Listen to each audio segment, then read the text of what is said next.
980일 되는 미국 대사관 책임 시민들 행동입니다. 하늘은 맑은데 눈이 조금씩 내리고 있습니다. 광화문 광장에는 조립식 집들이 지어지고 있습니다. 뭘 하려고 하는지 모르겠는데 하여튼 뭐 크리스마스가 다가오니까 하여튼 뭔가를 만들려고 하는 모양입니다. 문재인 정부와 윤석열 정부의 길거리의 차이점이 올해 크리스마스 12월 25일 이제 조만간에 크리스마스입니다. 근데 시청 광장, 청계 광장 이런데 대형 크리스마스 추리가 세워지고 있습니다. 국회에서도 세워졌습니다.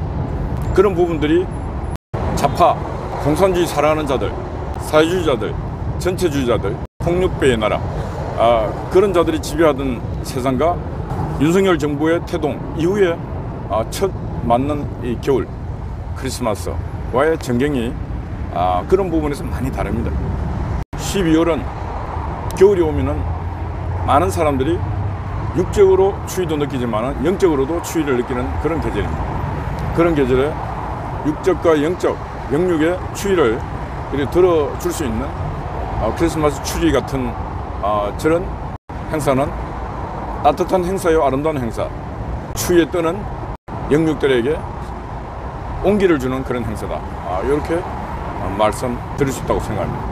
저희들 그 종로 빌딩에 많은 단체들이 있는데 제가 그동안 종로 빌딩에서 많은 단체들을 인큐베이팅해서 교육시키고 단체가 만들어지는 과정, 그 과정을 통해서 단체들이 밖으로 나가고 밖으로 나가서 단체들이 또 만들어지고 했는데 근데 제가 볼 때는 제가 역량이 부족해서 그런지 많이 실패했다. 제가 책임을 통합합니다. 우리 사무실에서 전군 구국동지에도 인큐베이팅이 됐습니다. 그래서 다 성장해서 또 나가고 또 나라지킴이 고교연합도 인큐베이팅 돼서 또 나가고 했는데 문제는 우리 종로 빌딩을 나가서 제대로 잘된 단체가 거의 없습니다.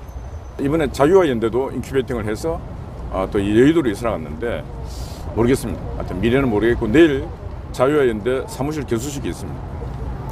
그래서 이제 제가 내린 결론은 이제 더 이상 시민단체를 인큐베이팅 하지 않는다.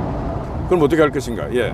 종로 빌딩에 있는 단체들 중심으로 제가 더 체질을 강화시키기 위해서 종로연대, 종로 빌딩에 있는 단체들만이라도 연대를 제대로 해서 거기서 상시적으로 집회든 기자회견이든 딱 시작하면 100명 정도는 할 수 있는 그런 체제를 갖추고 나가는 게 그게 더 강한 NGO를 구축할 수 있는 길이겠다 이런 생각을 했습니다. 그래서 더 이상 단체 인큐베이팅을 더 이상 하지 않겠다 그런 말씀을 드리고 내년 1월부터는 NGO 학교를 개설할 생각입니다. NGO 학교 이제 개강을 위한 포스터도 날리고 한데 16강 16개의 강좌로 시작해서 한 2달 내건 수료하는 그런 과정으로 NGO란 무엇인가, NGO 조직 구성, 그리고 펀드레이징 기법, 이런 것들을 다 이제 강의하고 교육해서 수료할 때는 NGO 단체를 이렇게 자기 스스로 만들어낼 수 있게끔 그런 준비를 해볼 생각입니다. 적어도 NGO 운동을 해보려면 기본적으로 어떤 사건 사고를 보고 성명을 쓰고 문제점을 딱 직시하고 거기에 성명을 쓰고 때로는 또 세미나 같은 거 토론회도 개최할 수 있는 그런 역량들도 길러내고 하면은 NGO 역할이 왕성하게 진행될 수 있는 것입니다. 그런 부분에서 NGO 학교, NGO 아카데미를 개설할 준비도 지금 하고 있습니다. 그래서 이제는 종로 빌딩 중심으로 종로 연대를, 강한 연대를 해서 이제는 삼성 앞에 가서 삼성 불매운동을 하더라도 한 100여 명이 딱 100여 명 어디든 집회 가능합니다. 그래서 그런 준비를 하려고 하고 있고 1월 12일 날 인사동 떠락에서 종로 연대 출범식을 합니다. 특별히 누구 오라 하는 것 아니고 종로 빌딩에 있는 사람들만 해서 앞으로 그렇게 선택과 집중을 해서 NGO 운동을 강화시켜 나가겠다. 그런 계획입니다. 그래서 앞으로 혹시 이 방송 보는 중에 종로 빌딩에서 나도 NGO 단체 하나 개설해서 거기서 활동하겠다. 그런 분들은 오시면 됩니다. 그런 분들은 오셔갖고 단체 활동을 하나는 전체를 위하여, 전체는 하나를 위하여 그런 생각을 갖고 준비해 가시면은 가능하다. 우리가 NGO 활동을 오래 해왔기 때문에 NGO의 기본은 충분하게 가르쳐 드릴 수도 있고 그렇게 시작하면은 의미 있는 NGO 활동을 할 수 있는 것입니다. 오늘 아침 뉴스를 보니까 한국이 2050년, 2075년 되면은 세계 경제 16위권으로 벗어난다. 막 그런 내용인데, 이 골드만삭스의 연구 발표합니다. 왜 이제 그 제일 큰 게 저출산, 인구 절벽, 고령화 이 두 가지를 놓고 한국은 더 이상 경제 동력을 추진체를 갖고 경제 동력을 발전시켜 나갈 수 없다. 그래서 오히려 인도네시아, 나이지리아, 아프리카 저런 약소 국가들이 오히려 경제 한국의 자리를 차지하고 한국은 뒤로 밀려갈 수밖에 없다. 그런 내용을 분석을 했습니다. 그래서 우리가 저출산, 고령화 이 부분에 대해서 진짜 국가의 명운을 걸고 뭔가를 해야 되는데 이게 뭐 잘 될 리가 없습니다. 왜 없나? 저 국회에 있는 저 299명, 저 300명, 저 정치인들을 없애지 아니하고는 한국의 미래는 없다. 그런 생각입니다. 겨우 우리 선배들이 먹을 것 못 먹고 피를 흘리고 목숨을 흘려가면서 자유도 일구고 경제도 일구고 자유시장 경제도 일궈놨는데 다 지금 허물어질 판입니다. 삼성전자와 SK 하이닉스가 지금 벌써 이번 4분기에 하이닉스 같은 경우는 거의 5조 원 손실을 봤다. 삼성도 지금 거의 뭐 그렇게 보인다. 그래서 주가가 계속 떨어지고 있습니다. 그래서 더 이상 이제 삼성 하나만 믿고도 이제 갈 수 있는 그런 상황이 못 될 정도로 경제는 위기에 치닫고 있습니다.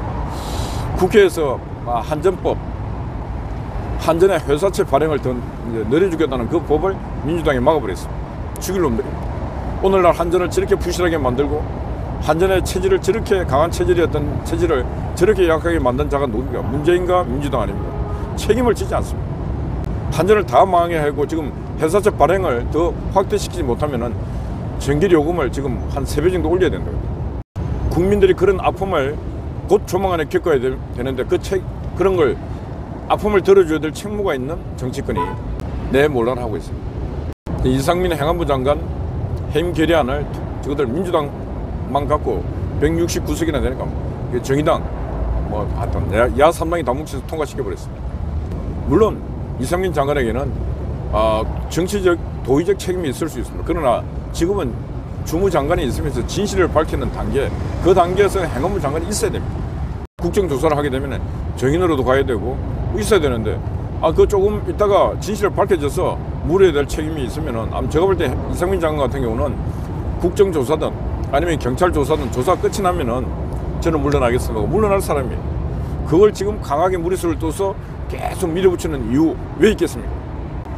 바로 이재명으로부터 오는 검찰로부터 오는 모든 것을 막아내고 또 이재명과 민주당을 때리는 그 뉴스에 물타기를 하기 위해서 이상민을 하나 잡아나가고 계속 때리고 있는데 이거는 무리수가 아니고 하나의 정치적 꼼수고 술수입니다. 국민들을 바보로 알고 이 인간들이 지금까지 하고 있는데 국민들은 이제 어지간하면 국민들은 집에서 밥 하나 아줌마도 다 알아. 민주당에는 수법은 다 보인다니까. 이제는 쓸 수 있는 수가 하나도 없다 보니까 악수, 패수를 쓰고 있으니까 눈에 다 보이는 것입니다. 민주당의 살 길은 빨리 이재명이 방출시키고 지금이라도 남은 국회의원들을 추스려 갖고 이순신 장군이 12척의 배를 그 추스려 갖고 왜군 360척 배와 싸웠던 그런 역사도 있잖아. 그런 역사라는 것은 그런 교훈을 찾고 거기서 지혜를 찾는 게 역사인데 이 인간들은 역사 공부도 안 하는 모양이에요. 그래야 민주당의 미래가 있는 거고 안 그러면 민주당은 폭삭 망해 죽습니다. 민주당은 지금 완전히 모험하고 있습니다. 모험. 그 모험도 희망과 비전을 갖고 모험을 해야 되는데 이거는 에이씨 이판사판이니까 막 해보자 이런 식입니다. 이판사판이자 해보자 하면은 결론은 다 죽는데 문제는 그 순간에 이판사판의 싸움판에 국민들이 죽어가고 아파간다. 그래서 지금 민주당이 하는 행패나 민주노총이 하는 행패나 앞에 민주 이름 붙인 놈들이 보면 하는 행패가 똑같습니다. 저 길 건너도 보면 민주당 그것도 민주 들어가 있습니다. 민주.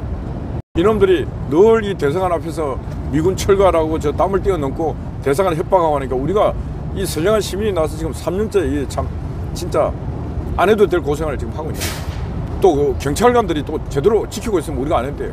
아니 경찰이라고 제복 입혀가고 월급 주고 있으니까 그걸 지켜야 될 인간들이 저 치외법권적인 대사관 담을 뛰어넘는데 그 경찰관들 구경만 하고 있어요.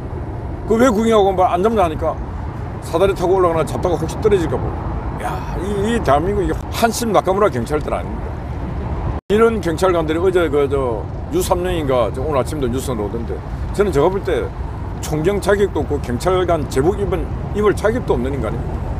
경징계를 맞았으면 좀 자중하고 했는데 맨날 뉴스에 나와서 막 떠들어요. 그런 것도 공무원 품위 위반이다 하니까 국민의 알 거리를 위해서 내가 하는 게 내가 옳답니다. 야 인간아, 유삼령아, 국민의 알 거리를 위해서 그럼 알려주면 전 공무원들이 다 나서 언론에 떠들고 전 공무원들이 기사를 쓰레기고 하면은 그게 공무원의 신분으로 품위가 맞냐고. 아니 말이 되는 말을 해야지. 유삼령이가 경찰대학 나왔지 않습니까? 그래서 저 경찰대학을 폐지시켜야 됩니다. 왜 폐지시켜야 되는가? 경찰대학이 어느 날부로 완전히 인민공화국 경찰이 되어 있는 것 같아요. 안에 분명히 제가 볼 때는 그 경찰들에게 그런 사상교육, 인연교육을 가르치는 놈이 안에 있는 것 같아요. 그렇지 않고는 경찰 제복을 입고 저러지 못합니다. 경찰 제복을 입은 사람이나 국군의 군복을 입은 사람이나 그러니까 육사, 해사, 공사, 그 다음에 경찰대학, 이게 거의 상한학교, 나라를 지킨 국방의 간성을 양성하는 그런 양성조인데, 그런 데서 반체제, 반정부, 대통령에 항명하는 그런 거 가르쳐. 그러면 누가 가르치겠나? 그 안에 누가 있다니까요. 간첩은 드러내놓고 활동하지 않습니다. 근데 제가 볼 때는 그런 간첩이 경찰대학에 있다. 그래서 그 결론이 뭐냐? 경찰대학을 폐지를 시키든지 아니면은 경찰대학에 있는 그 교수 몇몇 하나하나 조사를 해갖고 그게 붉은 사상을 가지고 있다 하면 해임을 시켜야 됩니다. 저는 제가 볼 때 경찰의 쭉 상황을 놓고 보면 굳이 경찰대학이 존재할 필요가 없다. 왜? 우리 대한민국 남자들은 다 군대 갔다 옵니다. 근데 경찰대학은 가면 군대도 안 가고 바로 계급장 들고 사회에 나와서 그냥 일반 사회생활을 합니다. 특혜 중에 상특혜입니다. 특혜를 받은 자는 노블레스 오브리지. 더 신중하게, 더 국민을 위해서, 더 국가를 위해서 봉사해야 되는데 저런 논란을 만들고 저렇게 항명을 하는 자에게 그런 자를 배출한 경찰대학은 책임을 통감해야 되고, 경찰대 학장이든 경찰대 전원이 이 유삼령 사태에 대해서 책임을 통감한다 하는 뭔가 집단 성명을 내야 되는데 아무도 안 하지 않습니까? 그래서 저는 제가 볼 때 경찰대학은 없어도 괜찮다. 왜? 많은 사람들이 지금 대학을 졸업하고 경찰 간부 후보생이 되고 경찰에 입문합니다. 그런 사람이나 경찰대학 나온 인간이나 그게 그거예요. 오히려 선민의식 없이 그 열심히 경찰 활동하시는 분들이 더 저는 국민을 위해서 국민과 더 친근감 있고 권위의식 없이 그렇게 가는 경찰이 저는 옳은 경찰이다 그렇게 보고 있습니다. 자꾸 그 TV에서 유삼령이 띄워서 저는 이간책, 간책을 쓰고 있는데 저는 이 부분에 대해서도 뭔가 국민의 결단과 대통령의 결단이 필요하지 않는가 그런 생각입니다. 경제는 가면 갈수록 어렵다는데 한국 경제는 더 어려울 수밖에 없습니다. 왜 어려울 수밖에 없는가? 노조라는 놈들이, 그것도 앞에 민주당 놈들 다 똑같습니다. 민주노총 그 노조가 거의 막 회사가 하자는 거 다 반대입니다. 기아자동차 전기차 생산 연 10만 대 생산하게 빨리 공장 짓고 하겠다니까 노조가 안 된다. 왜 안 되냐? 20만 대 공장을 지어라. 기아차가 10만 대를 지어야 빨리빨리 짓고 빨리 이 시대에 대응할 수 있다. 아니, 무조건 안 된다. 무조건. 그래서 또 뭐 전기차 생산하기 위해서 지금 개수린 라인을 좀 전환시키자 하니까 그것도 안 된다. 하여튼 다 안 된다. 다. 그런 노조들 데리고 뭘 하겠습니까? 그래서 노조와의 대전쟁을 시작해야 돼. 누가? 국민이 해야 돼. 대통령도 못하니까 우리 국민들이 똘똘 뭉쳐갖고 민주노총 전체와의 전쟁을 해서 이번에 화물연대를 박살내듯이 민주노총 저 본부를 박살내야 된다. 그럴 때만이 우리는 나라를 지키고 체제를 지킬 수 있다. 그래서 제가 우리 국민노조에 제대군인 노조를 만드는데 우리 제대군인 남자들 다 거의 다 제대군인, 요즘 여군도 많아요. 오세요. 와서 군복을 입고 있을 때는 저 군복 입은 인민군과 싸웠는데 지금 사회인민군이 누군지 압니까? 민주노총이 사회인민군이에요. 그 인민군과 싸우기 위해서라도 이 제대군인 노조에 다 가입해서 우리가 민주노총 저 인민군하고 싸워야 된다 그런 말씀 드립니다. 싸워야 이깁니다. 싸우지도 않고 이긴다 그런 생각하면 망상이고 그거는 생각일 수가 없는 것입니다. 하여튼 사회적이 우글거립니다. 붉은 적들이, 민주의 적들이 우글거립니다. 그러니까 우리가 자유의 군대가 그 민주의 붉은 무리들을 다 청소하는 그날이 빨리 와야 된다. 그래야 우리 아들, 딸들, 그리고 지금 골드만삭스가 2075년도에 한국은 경제 16위, 20위권으로 밀려갈 수 있다. 이런 얘기는 하는데 우리는 그렇게 할 수 없다 하고 싸워야 되지 않겠습니까?